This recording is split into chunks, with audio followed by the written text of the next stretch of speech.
कुनै यस्तो life changing decision लिनुभएको छ जुन चाहिँ अरू कसैले तपाईँले हेर्दाखेरि एक्सपेक्ट नै गर्न नसक्ने खालको?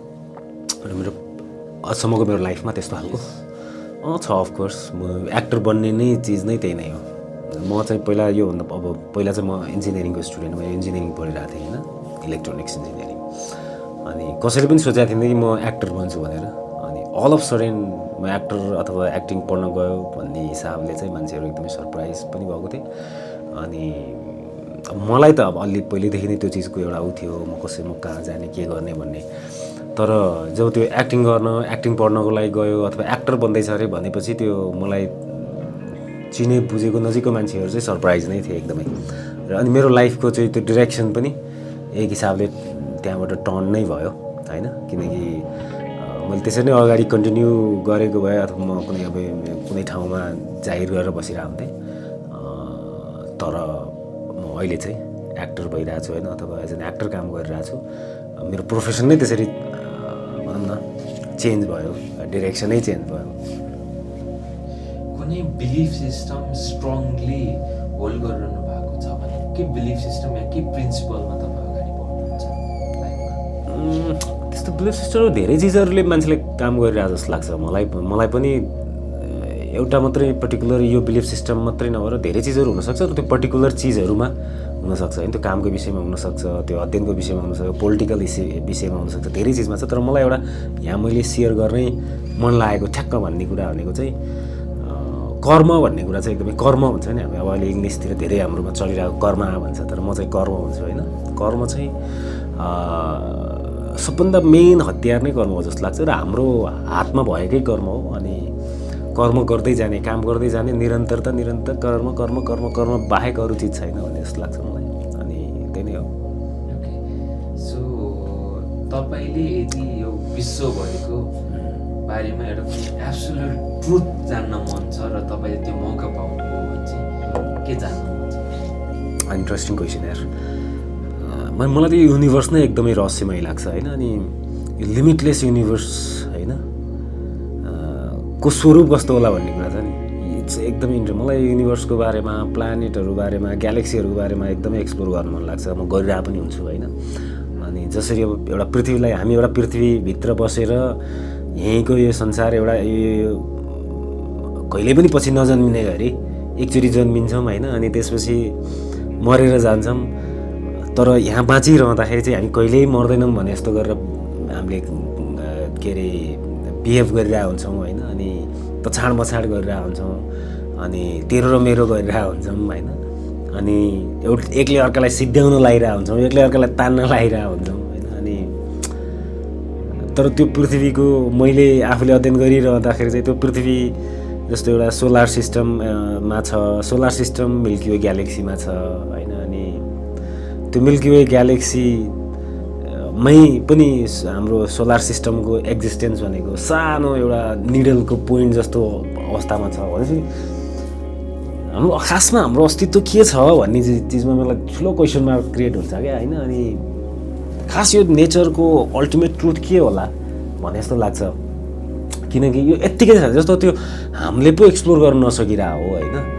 अनि जस्तो हाम्रै वेदहरूमा पनि युनिभर्सलाई लिएर भन्या चिजहरू छ क्या, यो अनलिमिटेड छ। अनि यो मान्छेले खोज्न सक्दैन भन्ने खालको कुराहरू पनि छ क्या। अनि यो चाहिँ अद्भुत चिज यो युनिभर्सको। अनि यो चिजहरू एक्सप्लोर, यसको पूर्णतया रूप केही न केही त छ नि त। तर त्यो हाम्रो मस्तिष्कले, हाम्रो टेक्नोलोजीले नभ्याएको पो होला जस्तो लाग्छ मलाई। अनि यो चिजको बारेमा एकदम एक्सप्लोर गर्न मन लाग्छ। त्यही नै हो। What's the most profound lesson you have learned from your failure?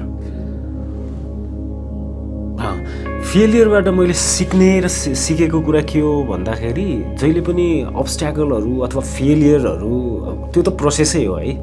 Fail र सक्सेस भन्ने चिज यो सँगसँगै हुने चिजै हो।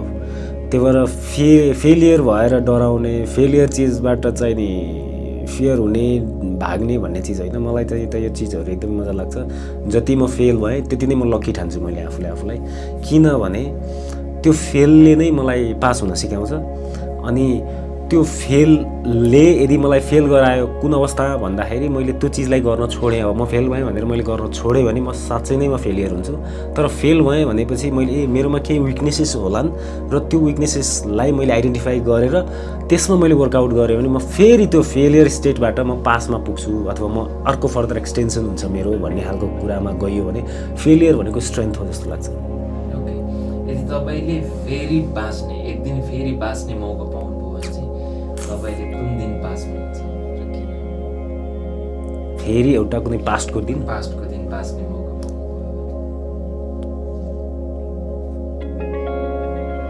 आई थिङ्क म जन्मेको दिन फेरि लाइफ स्टार्ट हुन्छ नि त। Okay, if you could switch life with someone for a week, कसको लाइफसँग स्विच गर्न मन छ तपाईँले? नबढी मलाई खास किनभने हामीले अब कसको लाइफसँग स्विच गर्ने भन्ने कुरा चाहिँ टोटली हामी बाहिर आउटसाइडर भएर त्यो समन कसैलाई हेरेर हो यसको यस्तो लाइफ भइदियो भन्ने लाग्छ। तर इनडेप्थ भित्र चाहिँ गएर हेर्ने भने सबैको लाइफमा आफ्ना आफ्नै खुसीहरू, आफ्ना आफ्नै दुःखहरू र आफ्ना आफ्नै स्ट्रगलहरू छन् होइन। सो आफ्नै लाइफलाई ब्युटिफुल बनाउनुतिर लाग्ने हो। अरूको लाइफ हो यसको लाइफ कस्तो होला, उसको लाइफ कस्तो होला, फलानु जस्तो मेरो भइदियो भनेर हुनुभन्दा मलाई चाहिँ आफ्नै लाइफलाई कसरी ब्युटिफुल बनाउन सकिन्छ, आफ्नै सराउन्डिङलाई कसरी ब्युटिफुल बनाउन सकिन्छ त्यतैतिर फोकस हुनु पाएदेखि दामी अथवा राम्रो हुन्छ जस्तो लाग्छ। What's the most unexpected thing that you have discovered about yourself? के अरे यस्तो कुनै अनएक्सपेक्टेड थिङ जुन तपाईँलाई थाहा थिएन तर तपाईँले रिसेन्टली या म आफैलाई एक्सप्लोर गरेँ। जुन चिज म भित्रै थियो मलाई थाहा थिएन तर मैले थाहा पाएँ त्यो चाहिँ राम्रो या नराम्रो।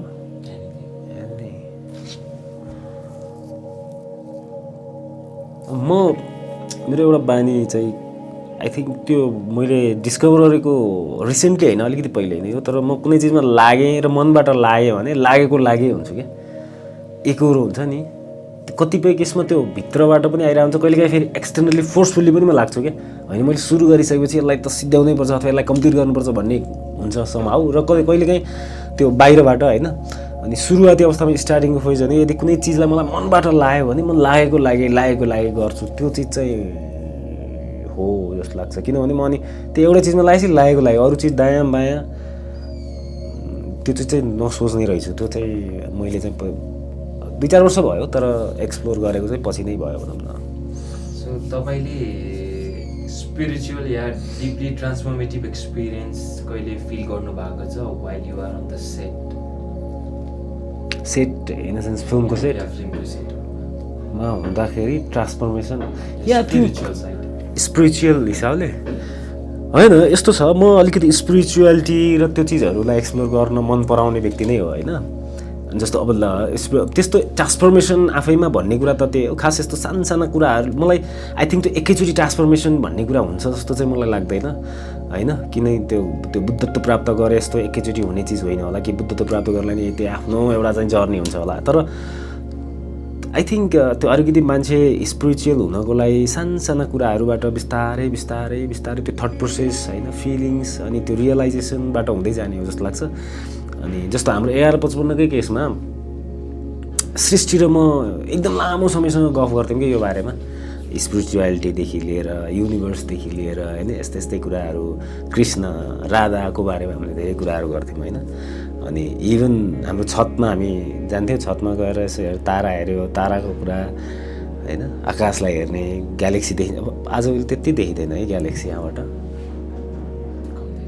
त्यो मिल्की ग्यालेक्सीको लाइन हुन्छ नि त्यो देखिन्छ क्या खास त्यति अहिले। तर यहाँको डस्ट फोरहरूले नदेखिने हो है। अनि हामी तारा हेरेर बस्थ्यौँ।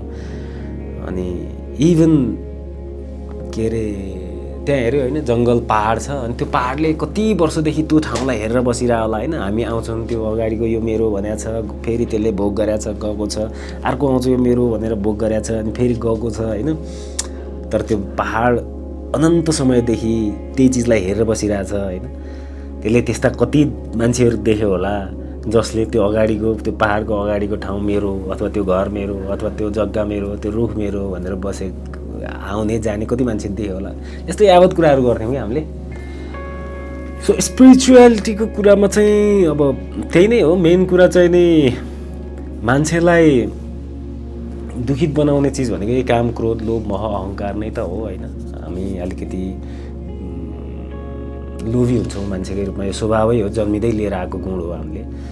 अनि रिस, राग होइन, काम, क्रोध, अहङ्कार, अनि यिनै चिजहरूलाई चाहिँ व्यवस्थित गरेर सकियो भने आई थिङ्क यो भौतिक जीवनमा पनि अलिकति सहजता हुन्छ होला जस्तो लाग्छ होइन। अनि स्पिरिचुअलिटीको मेन चिज भनेको हामी यहाँ अहिले आएर जन्मेको छौँ, यो हाम्रो आयुको भित्र, हामीले यो आयुको भित्र जति चलखेल गर्ने अथवा जति यसलाई भोग्ने, एक्सप्लोर गर्ने हो, त्यस पछाडि हाम्रो अर्को वर्ल्ड छ होइन। अनि सायद त्यही भएर यो पर्मानेन्ट होइन भन्ने खालको, यो अहिले हामी जे छौँ यो सबै चिज पर्मानेन्ट होइन भन्ने खालको रियलाइजेसन भयो भने जीवन अलिकति सहज पनि हुन्छ कि भन्ने पनि हो होइन।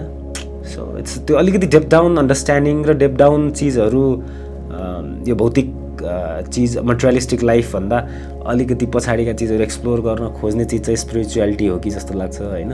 सो मलाई चाहिँ यो चिजहरू गर्दाखेरि इन्जोय चाहिँ, अरू मलाई थाहा छैन, म त्यो ट्रान्सफर्मेसनको कुरा यताउति थाहा छैन, तर म इन्जोय चाहिँ गर्छु त्यो चिज। त्यो हिसाबले पनि मलाई चाहिँ एकदमै त्यो स्पिरिचुअलिटीको कुराहरू चाहिँ मनपर्छ। ओके, अर्को प्रश्न चाहिँ के छ भन्दाखेरि चाहिँ तपाईँले आफ्नो वर्क लाइफ र पर्सनल लाइफलाई अहिले कतिको ब्यालेन्स गर्नु भएको छ र त्यसको गरिरहनु भएको छ नि, त्यसको लाइक त्यो रहस्य के हो, how are you doing it? होइन, म चाहिँ सबभन्दा मेन चाहिँ कस्तो भने अलिकति वर्कहोलिक टाइपकै मान्छे हो भनेको, अलिकति काम भनेपछि कामवालै हो, मैले अगाडि पनि अलिअलि भनेँ। तर मलाई चाहिँ यो चिजमा त्यो ब्यालेन्स गर्ने चिजमा, फ्यामिली र प्रोफेसन ब्यालेन्स गर्ने काममा म अलिकति अव्यवहारिक जस्तो लाग्छ। म आफैलाई चाहिँ म त्यति व्यवहारिक, त्यति टाइम म्यानेज गर्न सक्ने मान्छे चाहिँ होइन। आई थिङ्क ट्राई गर्छु होला पछि होइन। अनि जस्तो समय, परिवारलाई समय दिने, इभन परिवारलाई समय मात्र नभएर पारिवारिक हिसाबले जुन जिम्मेवारी आफूले वहन गर्नुपर्ने हो त्यो चिजहरूमा मैले यो समयसम्म, यो उमेरसम्म जे गर्नुपर्ने त्यो चाहिँ गरेको जस्तो मलाई फिल हुँदैन होइन। सो पारिवारिक दृष्टिकोणबाट चाहिँ म अव्यवहारिक मान्छे नै हो। कामको हिसाबले चाहिँ काममा लागिराख्ने खालको चाहिँ मान्छे हो होइन। सो घर र कामलाई म्यानेज गर्ने ट्राई चाहिँ गरिरहेको छु र यो गर्नुपर्ने चिज पनि हो, तर होला कुनै दिन। मान्छेहरूले आफ्नो अजम्सन्स बनाइहाल्छन् तपाईँको बारेमा, तर यदि तपाईँले मान्छेले मेरो बारेमा यसो चाहिँ सोचोस् न, नट जस्ट राइटिङ बट तपाईँको बारे केही सिकोस्, केही मेरो बारेमा यो पर्सपेक्टिभबाट हेरोस् भन्ने कुनै छ?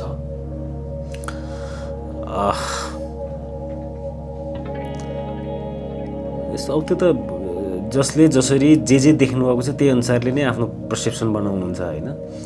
तर मलाई यताबाट बुझ्दियो हुन्थ्यो भन्ने लाग्ने कुरा चाहिँ आई थिङ्क